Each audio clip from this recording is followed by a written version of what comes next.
Oi, gente, tudo bem? Bem-vindos a mais uma Symbio BR Talks. Hoje a gente está contando com a presença da professora Elisa Felicori, que é basicamente a fundadora do Basicamente não, é a primeira fundadora e coordenadora do primeiro DAI Lab no Brasil, primeiro Biohackerspace. A professora Elisa participou e coordena alguns grupos de biologia sintética desde 2013, lá na UFMG, e ela também é atual PI de um time IDEN, que vai para Paris mês que vem. Ela também trabalha com desenvolvimento de diferentes ferramentas, tanto para o ensino de biotecnologia, quanto para o avanço da biologia sintética.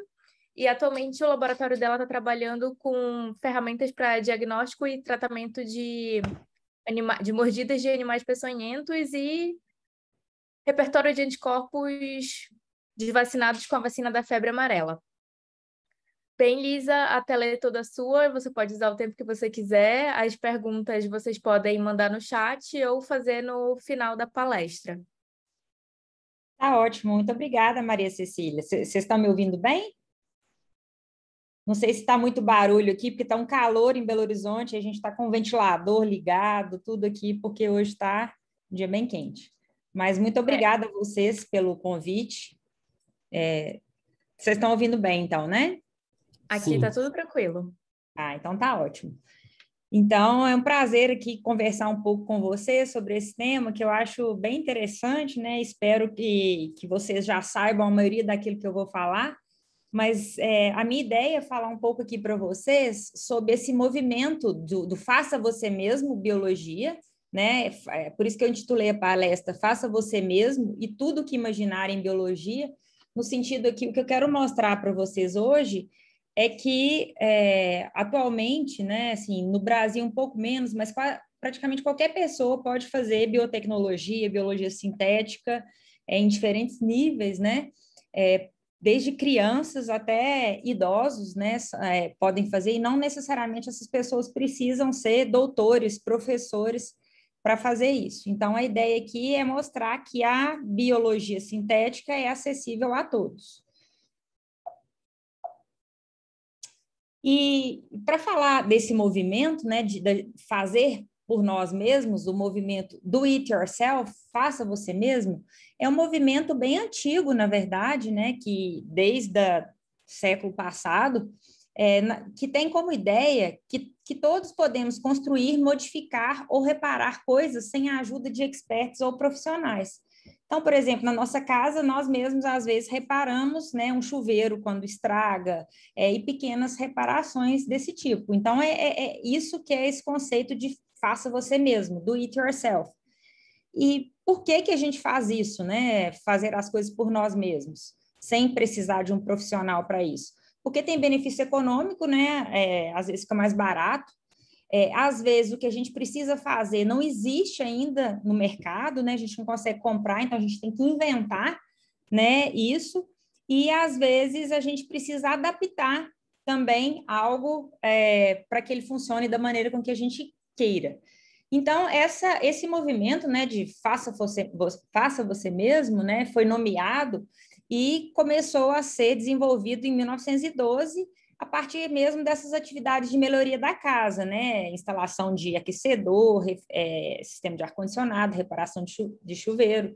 E em 1950, esse termo ficou muito popular na área da economia também. E junto com esse movimento, né, do faça você mesmo, surgiu também na década de 50 uma palavra que hoje em dia é considerada um pouco pejorativa, que é a palavra hacker, né? Na verdade, o hacker, a gente, né, imagino que vocês pensem quando a gente fala de hacker, que seja aquela pessoa que entende muito de computação e que vai invadir nossos computadores e roubar nossas informações. Só que o hacker que a gente usa, né, como conceito é o conceito que surgiu no MIT na década de 50 e que designa um indivíduo que se dedica com muita intensidade em conhecer e interferir em um determinado problema.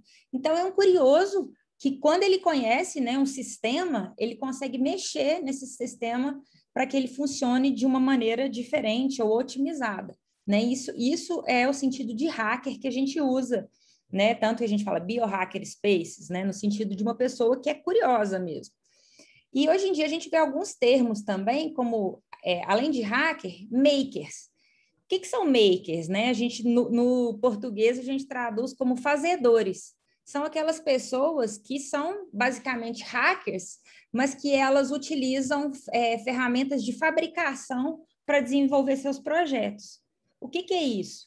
Então, os makers, geralmente, eles utilizam, né, laboratórios que são equipados, por exemplo, com impressoras 3D. Então, aqui está mostrando uma impressora 3D, que a gente consegue imprimir um determinado objeto na forma que a gente deseja, inserindo um arquivo na impressora. Isso aqui é um filamento, né, contém um tipo de plástico. Esse plástico ele é derretido, né, quando é inserido nessa impressora 3D, e por camada ele vai formando um objeto. Então, os makers, eles utilizam ferramentas de prototipagem para gerar protótipos, como impressora 3D, cortadora a laser, né, ferro de solda, fresadora, entre diversos outros. Então, a gente tem os hackers, os makers, e a gente tem os hacker spaces, maker spaces. Então, o que é isso, né? Então, tem surgido muito, né, como a Maria Cecília mencionou, espaços que são compartilhados com pessoas que têm interesse comum. Essa é a definição de hacker space, que a gente fala que, além da nossa casa, que a gente considera o nosso primeiro lugar, o trabalho, o segundo lugar, o hacker space seria um terceiro lugar, um lugar que abriga uma comunidade que é capaz de dar suporte para que o indivíduo ou alguns indivíduos que tenham interesses em comum, né, por meio que possam realizar suas ideias, desenvolver suas ideias por meio do hacking, que aqui, mais uma vez, o hacking a gente fala que é aprender, modificar e melhorar e compartilhar isso, né, que a gente desenvolveu ali naquele espaço. Então, o Hackerspace é um espaço que podemos compartilhar com indivíduos que têm interesses similares aos nossos. E, por exemplo, que tipo de projeto, né, que a gente pode desenvolver num Hackerspace ou num Makerspace? Então, aqui estou dando o exemplo de um cidadão, que é o Mitch Altman, que ele desenvolveu um óculos, que aqui é denominado The Brain Machine. A ideia desse óculos dele, então, ele utilizou aqui de ferramenta de prototipagem, quase que só um ferro de solda, um pequeno circuitozinho e alguns LEDs. Então, esse óculos dele, ele vai ter cores e vai ter sons também. Então, ele acopla aqui um fone de ouvido, e esse óculos, então, ele vai emitir determinadas frequências auditivas e determinadas luzes que vai fazer com que o indivíduo, né, o objetivo dele é que o indivíduo entre em um estado meditativo. Isso ele faz porque ele tenta, né, simular determinadas ondas cerebrais que têm determinados tipos de frequências, né, frequências mais baixas ou mais altas. Então, o Mitch Altman desenvolveu esse óculos, né, nós já produzimos ele no laboratório, e é um projeto realmente que é aberto, qualquer pessoa pode acessar o projeto dele e desenvolver ou modificar esse projeto. Então, esses espaços compartilhados, né, os hackerspace, a gente já tem mais de 2.000 ao redor do mundo. Aqui no Brasil, a gente já tem vários, né, desses hackerspaces. Então, isso é para falar para vocês que vocês têm locais, provavelmente na cidade de vocês, deve ter um ambiente que vocês possam trabalhar em alguma ideia que vocês queiram desenvolver. Aqui é o exemplo de um hackerspace que eu visitei no Texas, em Austin, no Texas, que é um hackerspace enorme.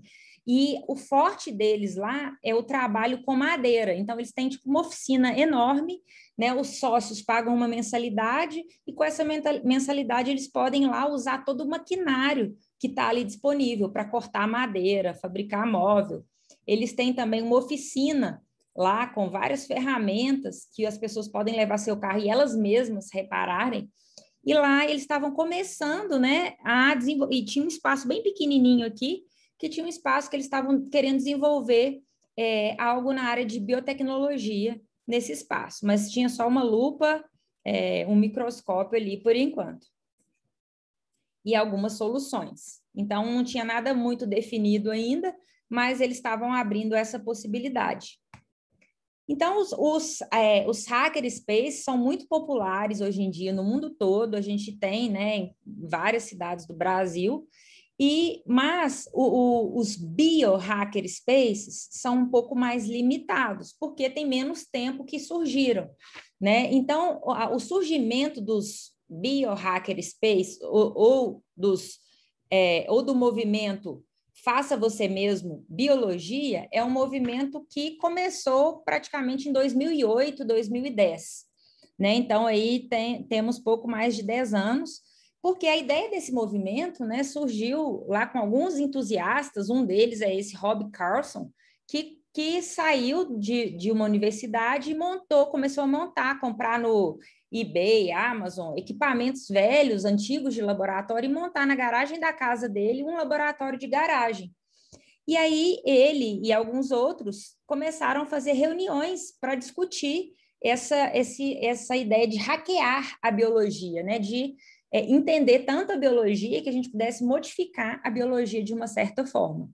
E aí, em 2008, por exemplo, eles fizeram uma reunião com esses entusiastas lá em Boston e conseguiram reunir cerca de 25 pessoas. Nessa época, né, 2008, as pessoas eram um pouco horrorizadas, assim, um pouco receosas de que isso fosse usado, por exemplo, para produzir armas biológicas, né, antrax modificados, então tinha um certo receio.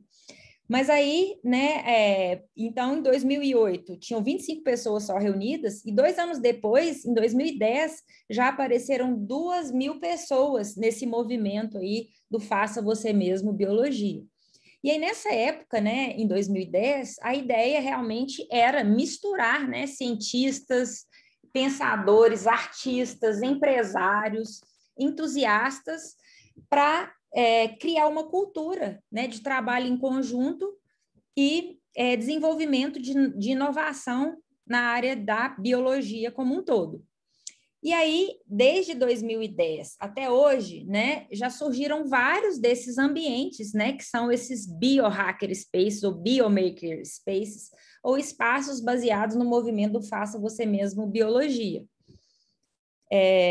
E só para voltar, então, né, na época, em 2010, 2011, era-se tão temida, né, o crescimento dessa comunidade, o que poderia ser feito da biologia, que surgiram várias pessoas, uma delas essa Ellen Jorgensen, que criou um dos primeiros biohacker spaces em Nova York, né, que é o Gene Space, no Brooklyn, na verdade. E na época, né, a tentativa era falar para a comunidade que vocês podem se engajar nesse movimento, não tenham medo, a gente não vai destruir o mundo, né, com armas biológicas, a gente quer aprender com a biologia e tornar essa biologia útil para todos. Então, nessa época, a ideia era tentar realmente conscientizar as pessoas, né, que era possível fazer biologia com segurança, né, trabalhando nas condições adequadas. E aí surgiu, né, também essa comunidade como um todo, que é a comunidade do Faça Você Mesmo Biologia. Então, hoje em dia, a gente tem até uma página, né, na internet que a gente consegue acessar vários projetos que são desenvolvidos por essa comunidade. Grande parte desses projetos são abertos, ou seja, a gente pode ver muitas vezes os protocolos que as pessoas usam, ou como que essas pessoas fazem determinados equipamentos ou determinados experimentos. Então, isso está se tornando cada vez mais popular. Só que um dos problemas, né, vocês viram lá que a gente tem mais de 2.000, deve ter mais de 3.000 já atualmente, hacker spaces. Mas biohacker spaces, a gente tem um número muito menor, não chegamos nem a 200 ainda no mundo todo. E por que esse número é tão menor? Porque realmente, assim, a biologia é bem mais complexa do que várias outras ciências, né? O sistema biológico, por exemplo, é muito mais complexo do que um computador, né? Se a gente for pensar. Porque só o nosso genoma, a gente tem mais de 3 bilhões de nucleotídeos que estão organizados em cerca de 20 mil genes. E esses 20 mil genes, né, depois de processados, dão origem a mais de 100 mil RNAs transcritos, que vão resultar em cerca de 1 milhão de proteínas produzidas. Então, isso é muito complexo, muito diverso. Então, como que o indivíduo que não tem uma formação pode lidar com essa complexidade de biologia e criar sistemas biológicos sintéticos artificiais? Né? Pensando nisso, né, alguns engenheiros tentaram ajudar nós, biólogos, a simplificar a biologia. Fazendo como? Fazendo, muitas das vezes, analogia de sistemas biológicos com computacionais. Por exemplo, né, aqui tem como se fosse um computador e componentes de um computador, desde componentes maiores, como módulos, né, até dispositivos, como portas lógicas, que vão fazer a lógica desses módulos, como componentes físicos desses computadores, até as redes desses computadores. Então, o que os engenheiros, junto com os biólogos, fizeram para tentar melhorar, né, diminuir essa complexidade do sistema biológico? Tentaram criar diferentes níveis desses sistemas biológicos, comparando eles com um computador, por exemplo. Então, os dispositivos físicos de um computador, né, um sensor, um transistor de um computador, por exemplo, pode ser comparado a partes biológicas como proteínas e genes. O conjunto de proteínas e genes vai dar origem a redes bioquímicas, reações bioquímicas, né? O conjunto de componentes vai dar origem a dispositivos lógicos. E o conjunto dessas vias bioquímicas pode dar origem a redes bioquímicas, vias metabólicas, né? E esses componentes de computador dão origem a módulos. E o conjunto de vias metabólicas pode dar origem a uma célula, e o conjunto de células dá origem a tecidos e órgãos. Então, foi feito esse tipo de reflexão para tentar separar a biologia em diferentes níveis. Tanto que, né, alguns engenheiros lá também do MIT, na época, tentaram, além de simplificar, criando esses níveis, tentaram também fazer, usar conceitos da engenharia, como abstração, desacoplamento e padronização, para tentar que esses DNAs ou proteínas fossem moduláveis, né? Que a gente pudesse combinar diferentes elementos de DNA e proteína para dar origem a dispositivos diferentes. Então, foi isso que foi criado, né, na época, em 2005, foi criada uma hierarquia dos sistemas biológicos, que é mais ou menos isso. A gente tem uma parte menor, por exemplo, que é uma sequência de DNA. Essa sequência de DNA, ela dá origem a uma parte que tem uma determinada função. Por exemplo, uma sequência de DNA, ela pode dar origem a uma proteína fluorescente, a uma molécula que produz um cheiro, uma cor, né, a diferentes partes biológicas. Essas diferentes partes combinadas podem dar origem a um dispositivo. Então, se eu combinar diferentes partes de DNA que vão dar diferentes cores, eu vou criar talvez um arco-íris, um dispositivo arco-íris. E o conjunto desses dispositivos pode criar um sistema. Então, isso daqui parece simples, né? Mas eu acho que deu uma virada de chave nesse conceito de manipulação, né, dos sistemas biológicos. E aí, baseado nesse sistema aqui, foram criados, né, alguns sistemas, né, que o pessoal que participa do AIGEN conhece bem, que são os BioBricks, que eu vou falar deles daqui a pouquinho. E voltando, então, nos níveis lá que a gente vê, né, de genes e proteínas, reações bioquímicas, vias metabólicas, células e tecidos, a gente vê que na biologia sintética a gente consegue atuar nesses diferentes níveis aqui, engenheirando esses diferentes sistemas. Por exemplo, né, a gente pode fazer biologia sintética modificando genes ou proteínas para que elas tenham funções que a gente queira, né? Por exemplo, a gente tem alguns exemplos no Brasil mesmo de pesquisadores que estão modificando, otimizando celulases, que são enzimas para degradar a celulose do bagaço da cana-de-açúcar e produzir um etanol de segunda, terceira geração, né? Então, tem modificações de enzimas que a gente consegue deixar elas com funções otimizadas ou até funções inexistentes, criar novas funções também para essas moléculas. A gente tem também pesquisadores que trabalham com a criação, por exemplo, de biosensores, bioreatores ou dispositivos funcionais. Eu trabalhei, por exemplo, num projeto em que a ideia era desenvolver um sistema de diagnóstico em que a gente utilizava uma via bioquímica, uma reação bioquímica para identificar, por exemplo, a presença de óxido nítrico ou a presença de glicose em um determinado sistema. Então, para isso, a gente faz tipo uma célula artificial e coloca uma reação bioquímica dentro que vai detectar a presença ou a ausência daquele biomarcador.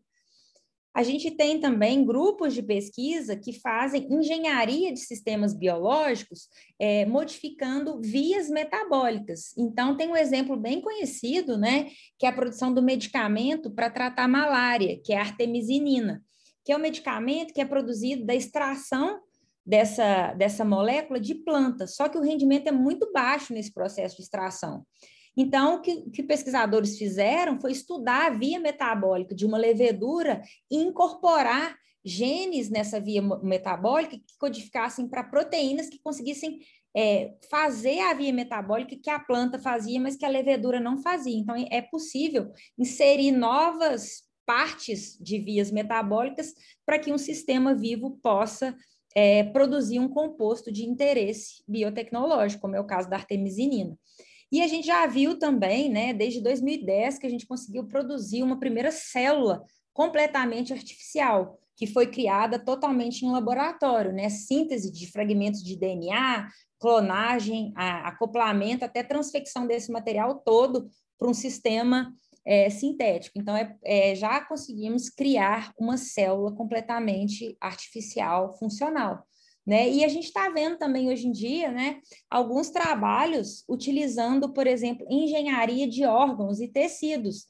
Né? Recentemente apareceu na mídia o uso, por exemplo, de pulmão de porcos, né? Que as pessoas estão tentando deletar e adicionar determinados genes para que esses pulmões consigam ficar mais parecido com pulmões humanos. Então, isso aqui são algumas das áreas, né, da biologia sintética, e para mostrar para vocês que é possível trabalhar em diferentes níveis de hierarquia nesse sistema.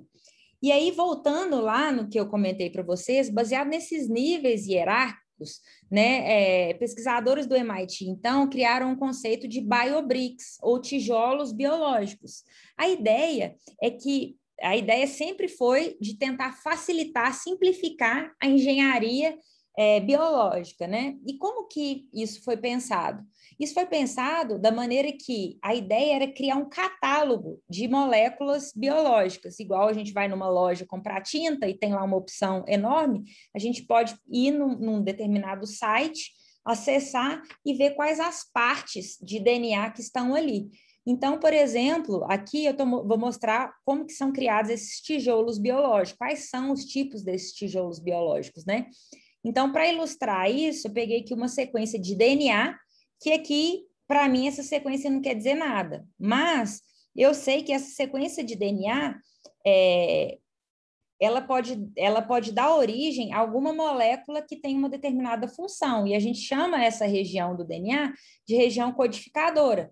Então, a região codificadora pode ser aquela que vai dar origem a uma proteína que produz uma cor, ou um cheiro, ou uma textura, né, diferente naquela solução. Então, a gente tem um catálogo de partes de DNA, de regiões codificadoras, para centenas de coisas possíveis, né, codificantes, né, codificadoras. Além da região codificadora, a gente tem também a região no DNA, que é a região promotora. Promotor, na sequência de DNA, é aquela região em que a enzima RNA polimerase se liga e consegue transformar o DNA em RNA, fazendo assim a transcrição, produzindo a partir do DNA o RNA. Então, os biobricks, né, os tijolos biológicos, a gente tem aqui já algumas partes, né? Uma delas são promotores diferentes, que podem ser promotores fortes ou fracos, constitutivos, indutíveis, regiões codificadoras, né, centenas de regiões codificadoras, e regiões terminadoras, que vai indicar para a RNA polimerase que ela pode parar ali de sintetizar esse RNA mensageiro. E aí a gente consegue, assim, a partir de um DNA, produzir um RNA mensageiro. Só que esse RNA mensageiro, a gente precisa de outra parte nesse RNA mensageiro para que ele dê origem a uma proteína, né? Para que haja uma tradução. E essa região no RNA mensageiro tem que ser uma região em que moléculas que vão estar envolvidas na tradução, como ribossomos, consigam se ligar nessa molécula de RNA. Então, essa região que o ribossomo se liga, né, na fita de RNA, a gente chama de ribosome binding site. E esse ribosome binding site, então, ele tem que estar presente na nossa fita de DNA para que ele esteja presente no RNA e para que a gente, no final, consiga produzir uma proteína. Então, isso tudo é só para exemplificar para vocês que no IGEN a gente tem disponível uma biblioteca, né, uma lista de diferentes promotores, RBS, região codificadoras e terminadores, né, entre outros, mas esses são os principais biobricks existentes. E a ideia, justamente, é a gente combinar promotores com regiões codificadoras, descobrir novas regiões codificadoras, novos promotores, e montar um sistema sintético para responder a um problema que a gente esteja tentando resolver. Aqui, por exemplo, é um exemplo que eu acho bem interessante de um projeto que foi feito por um time do IGEN, eu acho que foi em 2012, eu não me lembro exatamente o ano, mas foi um projeto que chamou ePixel, e a ideia, o que eles fizeram? É algo relativamente simples. Eles criaram um plasmídio.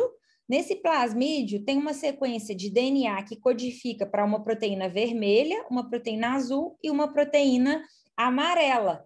Perto de cada uma dessas regiões codificadoras diferentes, eles colocaram regiões promotoras com diferentes forças, né? Um mais forte, outro mais fraco. E o que isso resulta, né? Ao construir esse plasmídio, colocar esse plasmídio dentro de uma bactéria, eles vão produzir colônias de bactérias que tenham cores diferentes, né? Vermelhos mais claros, mais escuros, verdes, amarelos, azuis. E com esse experimento aqui, utilizando apenas esse plasmídio, eles conseguiram gerar 729 combinações de cores diferentes, né, utilizando esse sistema. E foi interessante que eles fizeram, né, dessa bactéria, desse plasmídio incorporado nas bactérias, uma exposição no Tech Museum of Innovation na Alemanha. E aí, nessa exposição, quem estava indo participar, eles pegavam uma placa de cultura bacteriana vedada e escaneavam essa placa e liam as cores que tinham ali naquela placa de bactéria. E aí fizeram 61 placas diferentes, vários indivíduos, né, fizeram lá o experimento, e ao analisar, eles encontraram 2.674 colônias de bactérias diferentes e viram 324 cores diferentes nesse sistema. Então, é um projeto relativamente simples, mas que tem um impacto de mostrar, né, para a sociedade como que é feito, né, um sistema biológico sintético com diferentes cores. Então, eu falei para vocês, né, que a biologia sintética, biotecnologia, ela é acessível a todos, mas ela tem determinadas características que tornam ela mais difícil. A primeira que eu falei para vocês foi a complexidade, por isso a gente utiliza essas ferramentas de hierarquia e abstração para tentar facilitar, né, a engenharia biológica. E a outra limitação importante que a gente tem na área é o custo dos equipamentos, né? Lá eu mostrei para vocês antes uma impressora 3D. Uma impressora 3D hoje a gente compra por R$2.000, por exemplo. Agora, um equipamento muito usado na área de biotecnologia, por exemplo, que é a máquina de PCR, né, que aumenta e diminui a temperatura muito rápido, para a gente conseguir amplificar a quantidade de DNA que a gente tem em uma amostra, custa em torno de R$42.000, o que, para mim, por exemplo, fica muito difícil eu ter uma máquina dessa na minha casa e fazer biologia na minha casa. Então, isso complica um pouco o custo dos equipamentos na área. Mas, né, diversos grupos têm trabalhado para tentar diminuir o custo desses equipamentos. Então, tem, por exemplo, o Gaudi Labs, na Suíça, eles criaram diversos equipamentos com baixíssimo custo, né, aproveitando muitas vezes material de lixo, como lentes de DVD. Então, eles desenvolveram diversos equipamentos, como microscópio, centrífuga, máquina de PCR também, com custo muito baixo. E além de desenvolver, no site deles, a gente consegue acessar o projeto. Então, a gente consegue ver o material, como que eles cortaram a laser essas peças para produzir essa máquina, qual o tipo, né? Alguns deles a gente consegue acessar também como foi construído o circuito eletroeletrônico também para montar esse sistema e assim por diante. Então, tem surgido alternativas para baratear esses equipamentos e que possa ser acessível a mais pessoas. Um outro exemplo que eu acho interessante também, existem vários, mas eu trouxe aqui só alguns, é o Bento Lab. O Bento Lab é uma mala, é uma maletinha, em que aqui está mostrada essa maleta, e nessa maleta tem aqui como se fosse uma máquina de PCR, né, um termociclador que aumenta e diminui a temperatura muito rapidamente, uma centrífuga, ele vem junto um sistema de eletroforese para que a gente possa visualizar DNA e proteína, e um sistema para visualizar esse DNA e proteína, que é um transluminador. Então, isso tudo é dentro de uma maleta, e o Bento Lab faz diversos projetos, né, utilizando essa maleta aqui, que é muito mais acessível do que se comprar esses vários equipamentos separadamente. Um outro exemplo também é uma empresa que surgiu da participação de alunos na competição Eigen. Essa empresa é o OpenTrons e eles fazem robôs, né, que, por exemplo, fazem pipetagem automaticamente e assim fica mais fácil padronizar determinadas técnicas ou partes biológicas de forma geral. A OpenTrons, em parceria com o Eigen, está nos emprestando um equipamento deles, que a gente vai ter no Ideia Real em breve e que todos vocês podem usar, né? Vai ser aberto e acessível a todos. Então, em relação a esses equipamentos também, vou dar só mais um exemplo, que é o exemplo de um microscópio de bolso que foi criado pela Pacific Northwest National Laboratory. E lá, eles criaram, então, um microscópiozinho que a gente adiciona no celular, acopla no celular, e a gente consegue ver com um aumento de cerca de 100 vezes uma lâmina microscópica. E esse dispositivo nós conseguimos desenvolver no laboratório, porque eles tinham deixado disponível como produzir, e a gente conseguiu também modificar esse dispositivo, modificar de acordo com as nossas necessidades. Então, essa é a ideia dessa comunidade, deixar aberto e que outras pessoas possam utilizar. Também, né, além dos equipamentos, a gente tem visto muito que a geração de materiais biológicos, né, de biomateriais. Por exemplo, teve um time do Eigen, de Stanford e da Brown, que desenvolveram, por exemplo, um drone utilizando fungo, utilizando material fúngico. E hoje em dia a gente já tem várias empresas ao redor do mundo que utilizam fungos para produzir lustres, por exemplo, até mesmo para produzir bancos, né, de diferentes designs e formas. E um outro exemplo de projeto, né, que é desenvolvido em laboratórios, né, na área, por exemplo, é esse projeto que é o Open Insulin Project. A ideia desse projeto é que um dia a gente consiga produzir insulina em diferentes espaços abertos e que isso fique muito mais barato para a comunidade local. Eles estão fazendo até um teste na África para ver se eles conseguem produzir a insulina. Então, o projeto para deixar tudo aberto, qual que é o gene que codifica para a insulina, o plasmídio que usa, quais são os experimentos que tem que fazer, como verificar se essa molécula tem né, boas condições, se tem regulação apropriada. Então, essa é a ideia do Open Insulin Project, é que as pessoas consigam, né, na própria comunidade, obter a sua insulina para o tratamento da sua diabetes. E aí, gente, todos esses projetos que eu comentei com vocês, grande parte deles são desenvolvidos em laboratórios abertos ou laboratórios comunitários, laboratórios em que a gente tem um determinado espaço, as pessoas vão ali e conseguem desenvolver suas ideias, porque esse espaço é importante porque ele vai proporcionar além da infraestrutura, ele vai proporcionar também pessoas que queiram desenvolver ideias semelhantes, né? Então, a formação de grupos que vão desenvolver um determinado projeto. Esse é o caso de um laboratório em Berkeley, que é o BioCurious, e no BioCurious é um laboratório bem grande, né, nessa área da biologia sintética, e tem diversos projetos lá, vocês podem visitar a página e ver que tipo de projeto que eles estão desenvolvendo. Um deles é um queijo vegano. Como que eles estão fazendo um queijo vegano? Então, a ideia deles é produzir a proteína do leite, né, que é a caseína, de forma recombinante no laboratório e fazer com que essa proteína, né, o uso dessa proteína dê origem a um queijo que não tem nenhuma origem animal. Então, existe esse projeto e diversos outros sendo desenvolvidos nesse laboratório. O Bento Lab, que eu citei para vocês também, que produz a maleta, né, o DNA na maleta, eles têm diversos projetos que envolvem a sociedade como um todo. Por exemplo, um dos projetos deles é decodificar quais são os micro-organismos presentes nas cervejas da região. Então, para isso, eles usam maleta e a comunidade toda vai lá levando amostras, né, de cerveja e fazendo os experimentos para decifrar esse microbioma da cerveja. Então, eles também fazem um projeto de mapear os fungos que tem na região também.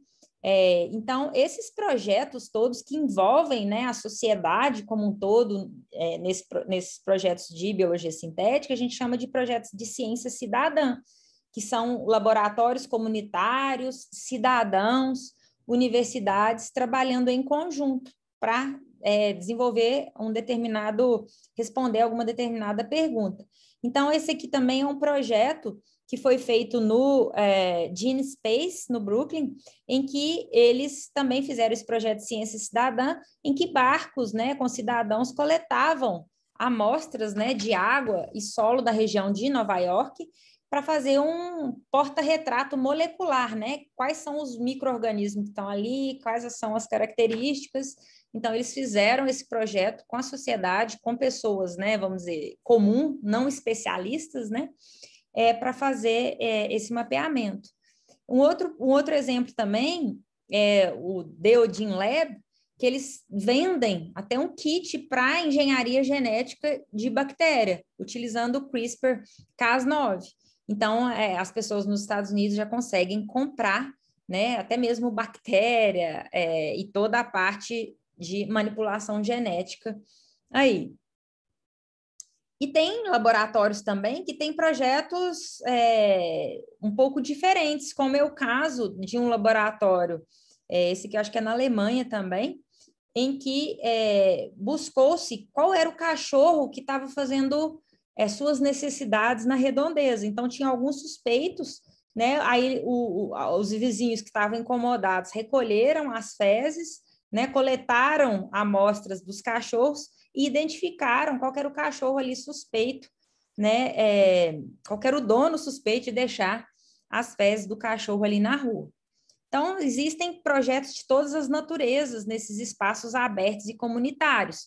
Só mais um exemplo é esse aqui do Gene Space também em Nova York, que eu achei bem interessante, é que eles fizeram um projeto também com a população de coletar no metrô, em diferentes áreas de Nova York, bituca de cigarro, chiclete, que o pessoal às vezes deixa debaixo do banco, de metrô, de ônibus, e coletando, né, essas amostras, um artista até desenvolveu, né, junto com o pessoal do laboratório, uma ferramenta que conseguia sequenciar algumas características desses indivíduos e eles analisaram essas características e fizeram uma exposição, né, chamada Stranger Visions, em que eles reconstituíam a partir daquela bituca de cigarro ou chiclete como que seria a face, né, como que seria o rosto daquela pessoa. E isso foi feito uma exibição de arte, né, em relação a esse projeto.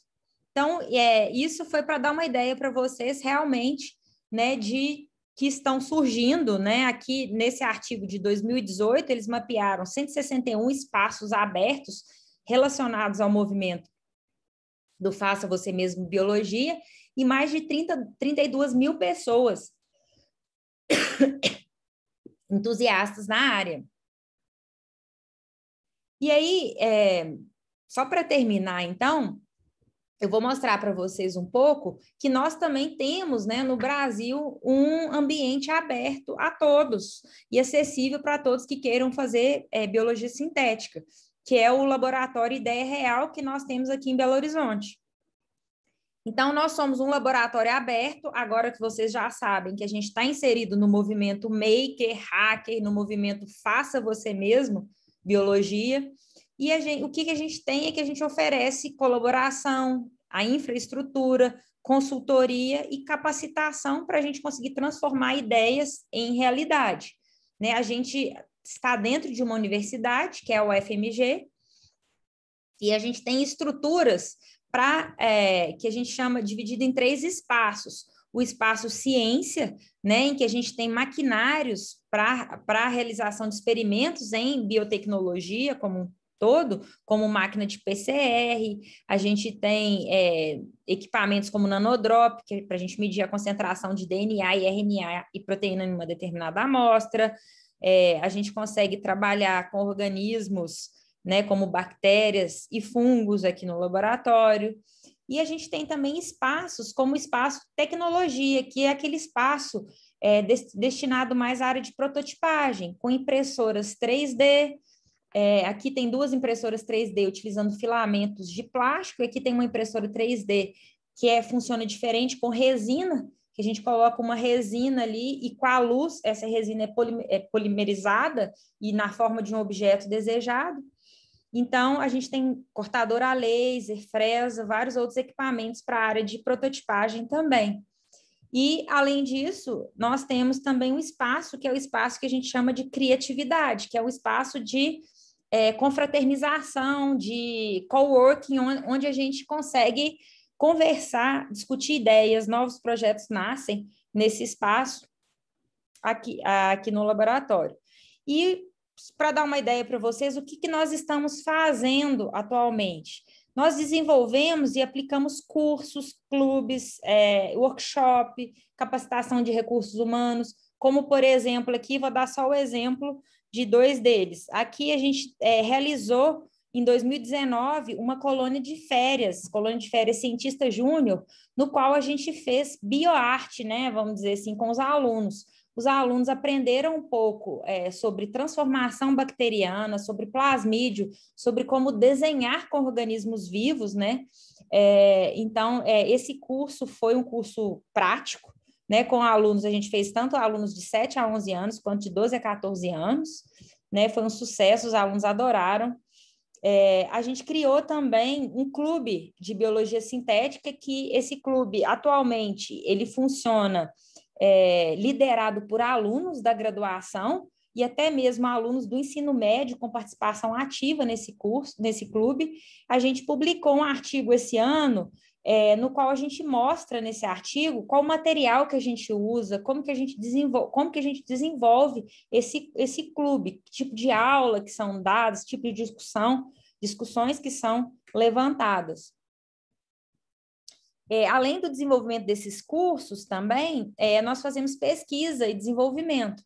Por exemplo, um dos produtos recentes do laboratório foi o desenvolvimento de uma maleta com modelos 3D de célula, bases nitrogenadas, átomos para montagem de aminoácidos, por exemplo, e outras moléculas, e uma cartilha, né, uma sequência didática para o ensino de genética e biologia sintética desde o ensino médio. Nós estamos começando a trabalhar também para que isso seja aplicado no ensino fundamental.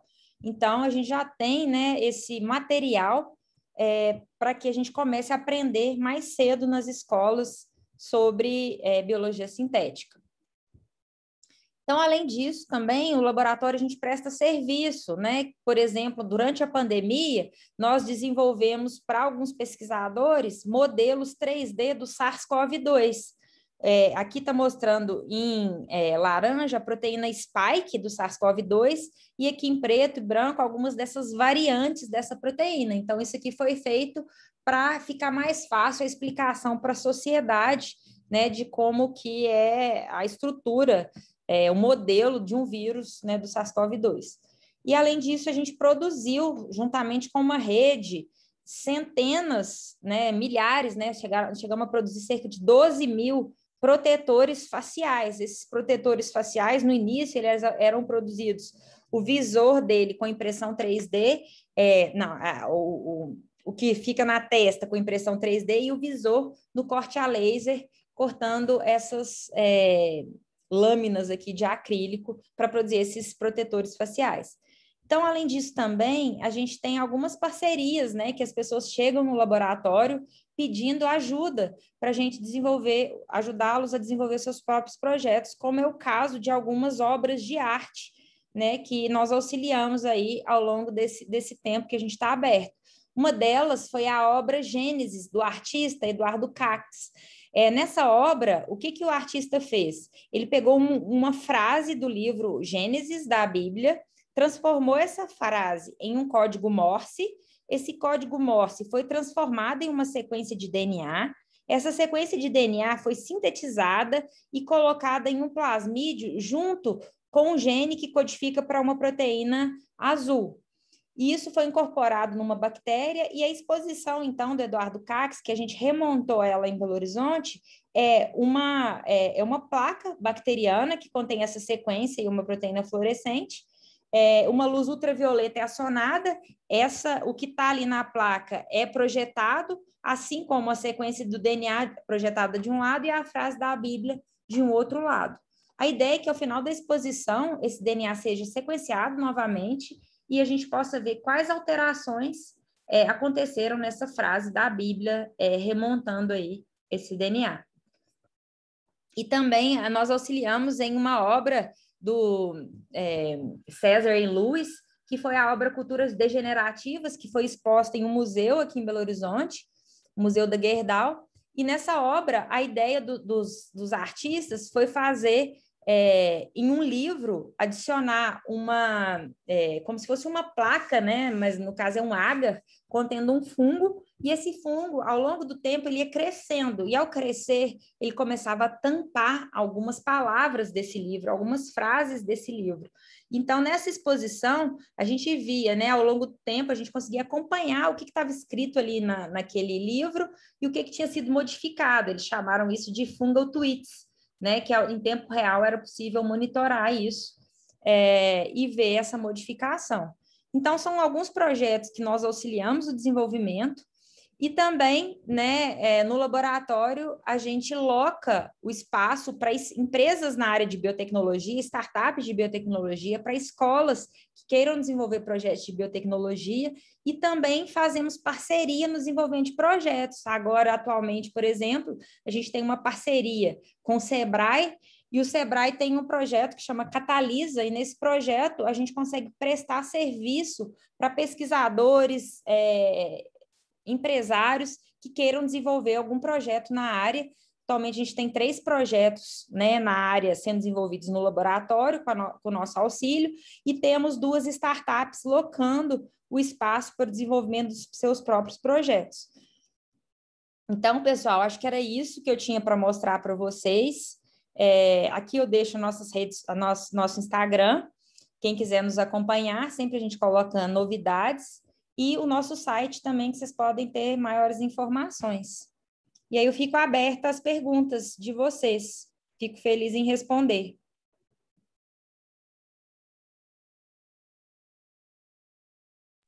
Nossa, Lisa, muito legal tudo que você trouxe aqui pra gente. Tinha algumas coisas assim que eu já sabia, mas outras eu achei muito interessante. Que bom. Muito legal, da vontade, tava dando vontade aí de ir para BH e fazer algumas dessas coisas, como de coletar a amostra d'água, Sim, para ver sim, sim, sim. o que acontece, quais seriam, por exemplo, os micro-organismos mais interessantes que tem aí em BH, ou então em qualquer outro lugar que a gente quisesse, né, fazer. Você é de onde, Maria Cecília? Eu sou de Manaus, mas eu estou fazendo mestrado aqui na Unesp de Araraquara. Ah, certo. Mas estão surgindo outros espaços no Brasil também, né? O Rio está montando um espaço super legal também, Brasília está montando um espaço. Então, assim, acho que a ideia Aqui é... tá fazendo também. Estão fazendo também? Sim. Que ótimo. Tem alguma coisa. O que você acha que dificulta mais a criação makerspaces no Brasil? Na área da biologia, eu acho que o que dificulta mais é a questão assim da biossegurança mesmo, porque no laboratório mesmo, apesar de ser um laboratório aberto, a gente tem que ter uma certa restrição assim de avaliar o projeto, ler o que a pessoa quer fazer, porque às vezes realmente pode acontecer algum problema, algum acidente. Então a gente tenta fazer tudo nas normas de biossegurança adequadas. Então, eu acho que a dificuldade maior é, né, formar essa massa crítica que esteja disposta mesmo a montar espaços como esse, que sigam todas as regras, para que não tenha esse medo que surgiu anteriormente, né, que a gente possa fazer bioterrorismo e coisas desse tipo. Então, assim, a gente tem que ser muito criterioso nesse sentido. Isso acaba limitando um pouco o número de espaços.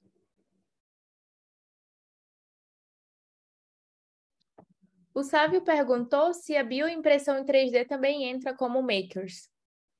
Sim, exato. Então, a bioimpressão 3D, a gente está bem atrasado ainda em relação a ela do que a impressão 3D normal, né? Porque a impressão 3D é muito fácil, a gente consegue fazer isso toda hora no laboratório. Agora, a bioimpressão, tanto que existem já hoje algumas impressoras 3D de tecidos, né? A gente já viu aí que pessoas conseguiram imprimir uma orelha, né? Então, já existem essas bioimpressoras. Só que qual que é a limitação dessas bioimpressoras? A limitação é que os nossos órgãos, tecidos são muito complexos, né? Além deles terem diferentes tipos de células, eles têm vasos, eles têm, né, diferentes composições. Então, a bioimpressão, qual que é a limitação dela? A limitação é a gente criar algo que seja funcional a partir da bioimpressão, né? Então, é algo ainda que vai se desenvolver.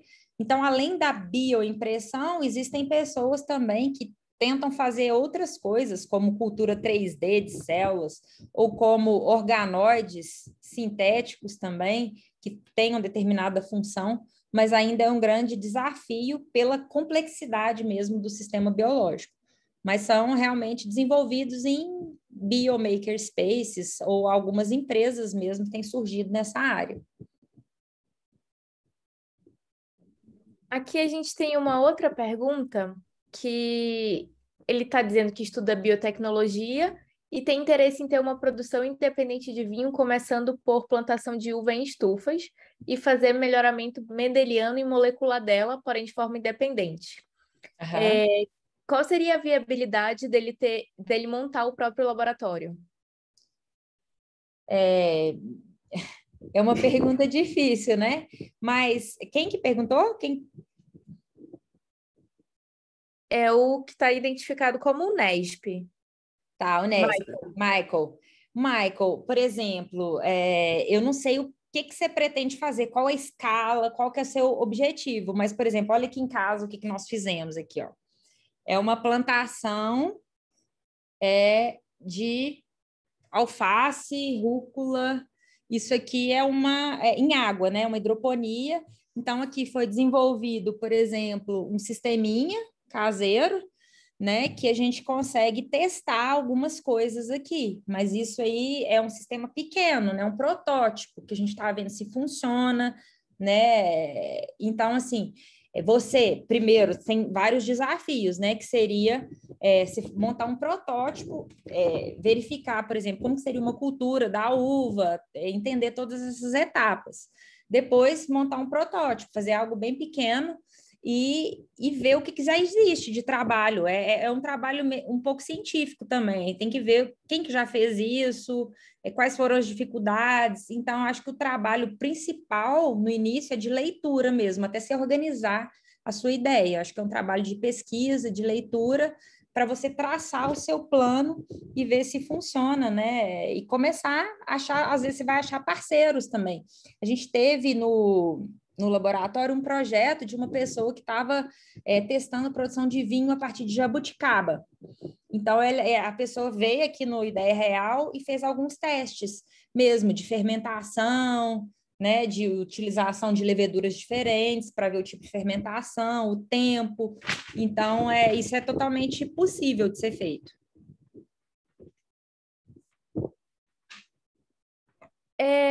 Lisa, aqui teve um dos exemplos que você mostrou foi aquela maletinha, né, que tem basicamente tudo. Você sabe dizer se eles enviam para o Brasil, por exemplo, se alguém que está aqui se interessasse de comprar uma daquelas? Eu acredito que sim. Eu acho que o pessoal do Senai do Rio, que está abrindo um espaço, comprou até uma. Então, sim, é possível. Nós também no laboratório estamos tentando desenvolver alguns equipamentos de baixo custo, porque, se não me engano, é cerca de US$ 2.000. Ainda fica caro para a gente comprar, mas eu não tenho certeza do preço. Acho que era isso quando eu olhei. Então, a ideia é que a gente mesmo, né, junta alguns alunos da biologia, engenharia, a gente consiga desenvolver alguns protótipos aí desse tipo de maleta, de equipamento. A gente tem isso em mente. A Bianca está perguntando como foi o processo para montar o Ideia Real, quanto a financiamento, ao espaço na faculdade e as dificuldades que você teve. Boa pergunta, Bianca. Foi uma longa caminhada. Na verdade, assim, a ideia de montar o espaço surgiu realmente da participação dos alunos do AIGEN. Então, a primeira vez que a equipe da UFMG participou foi em 2013. E aí, nessa época já os alunos não tinham muito espaço para desenvolver os projetos. Então, o meu laboratório até então era menor ainda do que é hoje, e tinham, vamos dizer, 15 a 20 pessoas na equipe. Então, a gente tinha que fazer turnos, escalas de 3 em 3 para ficar usando ali o laboratório. Então, e não tinha espaço, né, para os alunos desenvolverem isso. E aí a gente foi, em 2013, a gente foi para os Estados Unidos, para Boston, para a final, né? Na época tinha duas, é, a competição regional e depois a final. E aí, em 2013, a gente viu lá, a Ellen Jorgensen estava lá, do Gene Space, a gente viu que estava começando, né? Tinha sido aberto, acho que em 2011, o primeiro, então estava começando a surgir esses laboratórios. E a gente ficou muito entusiasmado. Os alunos falaram, professor, a gente precisa de um lugar para a gente desenvolver nossas próprias ideias, porque senão os alunos sempre têm que desenvolver a ideia do professor orientador, né? Eles não podem desenvolver as suas próprias ideias, geralmente. Então, aí que em 2013 eu comecei já a buscar, né? Na época eu tive apoio da diretora do Instituto de Ciências Biológicas, outros colegas, e aí, na época, a FAPEMIG apoiou a ideia, e a FAPEMIG deu um recurso até mesmo fora de editais, eles acreditaram tanto na ideia que eles falaram, a gente tem um dinheiro aqui, nós vamos dar para vocês começarem. Então, isso eu acho que é muito importante também, vocês aí, cientistas e entusiastas, acreditar na ideia de vocês, né? Acho que é muito importante a gente acreditar na ideia e tentar, de toda forma, né, conseguir financiamento. E aí, né, nesse ano, em 2014, a gente conseguiu o primeiro recurso, que foi na faixa de R$ 300.000 da FAPEMIG, para começar a comprar alguns equipamentos. Só que aí começou outra batalha, que foi conseguir um espaço. Até mesmo dentro da universidade, a gente teve muito receio dos próprios colegas que achavam que iam chegar bioterroristas usando e explodir né, a universidade. Então, a gente tem que explicar, não, é um laboratório aberto, mas tem regra. Não é porque se é aberto é uma bagunça, né? Todos podem usar, mas a gente tem regra, a equipe do laboratório auxilia as pessoas que não têm experiência. Então, conscientizar também a comunidade em volta, que é algo que vai ser benéfico, né, para a comunidade como um todo. Então, a gente começou a fazer, tivemos muita dificuldade para conseguir o espaço, até hoje a gente está em um espaço que ainda é provisório, mas é um espaço que tem cerca de 100 metros quadrados, então já dá para a gente fazer bastante coisa. E agora, por incrível que pareça, estão surgindo vários editais na área de laboratórios abertos. E como a gente começou já tem bastante tempo, fica mais fácil para a gente ganhar esses editais. Então, estão aparecendo aí tanto editais FAPEMIG, CNPq, FINEP, todos na área de laboratórios abertos. Agora está começando a aparecer cada vez mais. E quando a gente tem, só mais um adendo, quando a gente tem projetos que impactam a sociedade, por exemplo, nesse caso, quando a gente, na pandemia, começou a imprimir esses protetores faciais, a gente conseguiu recurso também até da Assembleia Legislativa aqui, os deputados, né? Então, assim, a gente procura recurso em vários locais diferentes. O que vocês fizeram pela Assembleia foi via emenda parlamentar? Na verdade, é tipo uma emenda parlamentar, mas na época da pandemia facilitou um pouco, porque eles estavam querendo ajudar, né, alguns projetos. Aí a UFMG mandou alguns projetos que estavam ali e eles apoiaram vários dos projetos. Mas a emenda parlamentar é uma das formas, sim. É porque em 2019 a gente fez assim no Amazonas para a gente conseguir financiamento para ir para o AIDS em via emenda parlamentar. E acabaram criando basicamente um outro edital que era para da forma de enviar o dinheiro da emenda para a FAPEAM, que é a Fundação de Apoio à Pesquisa de lá. E aí foi com uma ideia nossa, agora como ela já está feita, na época foi bem complicado, porque a própria FAPEAM não sabia direito como pegar esse dinheiro, como enviar para a gente, mas agora que já tem, qualquer outro pesquisador pode fazer isso. Então a gente abriu Muito bom. Vocês para abriram caminho, vocês abriram caminho. Sim. O Sávio fez duas perguntas.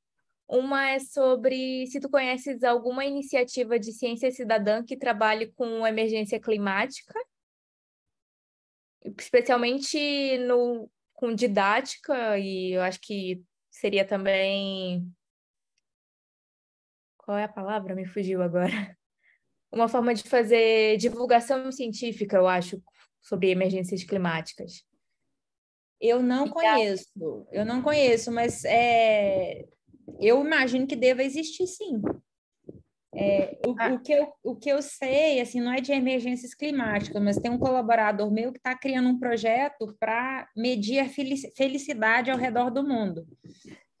Então, a ideia é ele está criando um barco, e nesse barco a ideia é ter um mini laboratório, um laboratório miniaturizado, e que tenha também pessoas da área de ciências econômicas, políticas, sociais, né, para medir diversos parâmetros, tanto sociais quanto biológicos, para a gente criar um índice. A gente tem o PIB, né, que é um índice Produto Interno Bruto, mas a gente não tem um índice de felicidade. Será que se a gente cria um índice, isso funciona?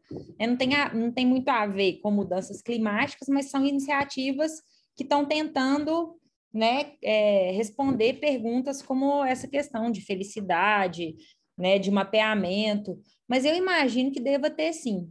Só eu não conheço. Respondendo aqui um pouquinho para o Sávio, uma colega minha estava falando sexta-feira que ela estava fazendo um curso sobre. Combinava algumas coisas de emergência climática, mas também tinha outros tópicos que eram abordados, que é de um professor, eu acredito que da Federal do Ceará. Uhum.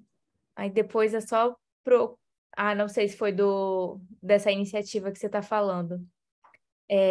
Eu acho que é super importante, né, esse tipo de iniciativa, né? A gente está sofrendo muito com isso agora, né? Da negação, né, dessa questão ambiental como um todo. Então, acho que é bem importante surgir iniciativas, sabe? Você pode procurar e, se não existir, a gente apoia criar algo aí nesse sentido. E a outra pergunta é. Cadê onde está? Ah, sim.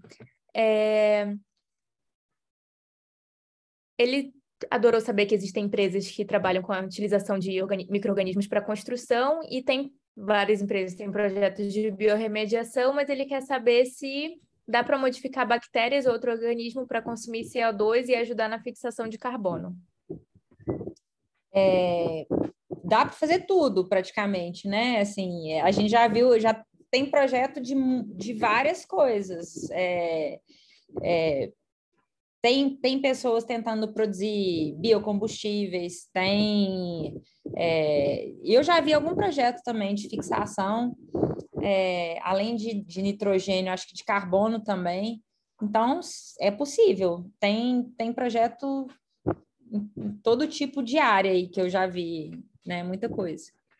Biologia sintética na verdade, nem o céu é o limite para biologia sintética.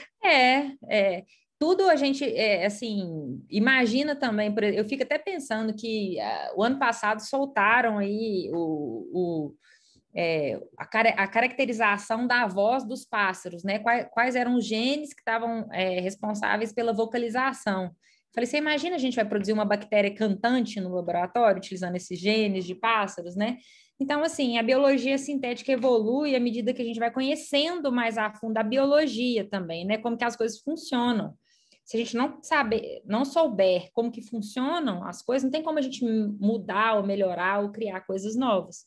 Então, à medida que evolui o nosso conhecimento, evoluem as nossas possibilidades também. Sim. Essas exposições de arte que vocês fizeram, o artista, ele era daí ou vocês só reproduziram o que ele tinha feito em algum outro lugar? Na verdade, nós auxiliamos, né? Essa do Eduardo Kac, que foi a Gênesis, ele veio ao Brasil, ele é brasileiro, mas ele é professor nos Estados Unidos, em Washington.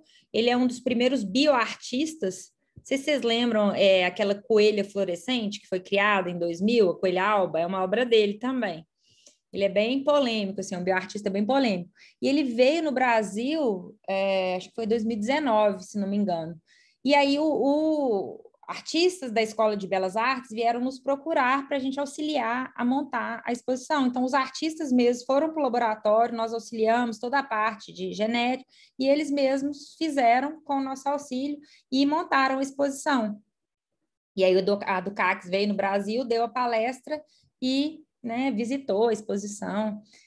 A outra obra do César e Luiz, eles são professores da Unicamp e eles ganharam um edital, e esse edital era para fazer essa exposição em Belo Horizonte. E aí eles procuraram um espaço que pudesse auxiliar eles, que era, na verdade, cultivar esses fungos, né, e trocar lá na exposição, fazer toda essa parte. E aí nós auxiliamos nesse contexto. Não foi nada muito, assim, de pesquisa, na verdade, né? Foi mais desenvolver e auxiliar na instalação mesmo. Porque isso é uma forma bem interessante de fazer uma divulgação científica, né? Em shopping, algum Muito, outro espaço receba bastante pessoas. muito, muito. Eu vi um projeto super legal também, que não envolvia biologia sintética, mas envolvia colocar em shopping, tipo um micromuseu, um museuzinho pequeno, assim, com exposição de diferentes organismos vivos, que são locais realmente de grande trânsito, né? Então, acho que isso é bem interessante. Mas ainda mais nesse momento que a gente vive, né? De negação, de Pegação. news, por aí vai. Só Sim, desgraça. sim. Tempos melhores virão. Sim. Uma pergunta que eu sempre faço para todos os nossos palestrantes é: como você vê o futuro do Brasil e do mundo com a biologia sintética? Uma pergunta bem complexa, né, de se responder. Mas, assim, a biologia sintética, eu acho que ela é uma ferramenta, né? Assim, é um conjunto de ferramentas, como a bioquímica, a biotecnologia, a bioinformática. Então, o que eu vejo é que, para a gente ter um futuro, a gente precisa investir na ciência básica, para a gente conhecer como as coisas funcionam. A gente só vai ter futuro se a gente tiver esse conhecimento básico. Esse é meu ponto de vista, porque conhecendo o básico, né, igual eu dei o exemplo lá do canto dos pássaros, né, a gente consegue realmente modificar, melhorar, produzir coisas novas, né? Então, eu acho que o futuro se dará se a gente tiver essa consciência que a gente precisa investir no básico e que a gente pode criar, né, praticamente qualquer coisa. Então, assim, eu acho que no Brasil, principalmente, né, os estudantes, de maneira geral, precisam largar um pouco de lado aquele complexo de vira-lata. Não sei se aí na Unesp o pessoal tem, ou na UFAM também. Eu falo que os alunos aqui, quando a gente começou o Aigen pela primeira vez, eles falavam assim, nossa, mas isso é muito difícil, eu não vou dar conta, eu não sei nada, eu vou pegar a ideia de outro, porque eu não tenho ideia. E assim, não é verdade. Todos os projetos, cada projeto que a gente participou foram ideia dos alunos, e os alunos tiveram a ideia, conseguiram desenvolver. Então, eu acho que o futuro depende muito de vocês, né? Da nova geração aí, de não desistir, ser resiliente e porque as possibilidades são infinitas. Muito obrigada, Elisa. A tua palestra foi sensacional. Gostei muito. Que bom, Espero eu que que agradeço. em breve a Simbio BR e o Ideia Real possam fazer alguma parceria, por exemplo, alguma Sim, exposição de já, bioarte. já vamos fazer mesmo com a questão do Open Trons vindo para o laboratório, com certeza. E parabéns para vocês pela iniciativa. É muito importante ter a Simbio Brasil aí e parabéns. Muito obrigada. Obrigada a todo mundo que participou e esteve aqui até o final. Fiquem Sim, ligados nas nossas redes sociais para ver as próximas notícias. Assinem a nossa newsletter para receber os artigos mais comentados do momento, ofertas de bolsas e emprego. E até mais, gente. Vou até encerrar mais, aqui a gente. gravação Boa agora. semana para vocês. Tchau, tchau.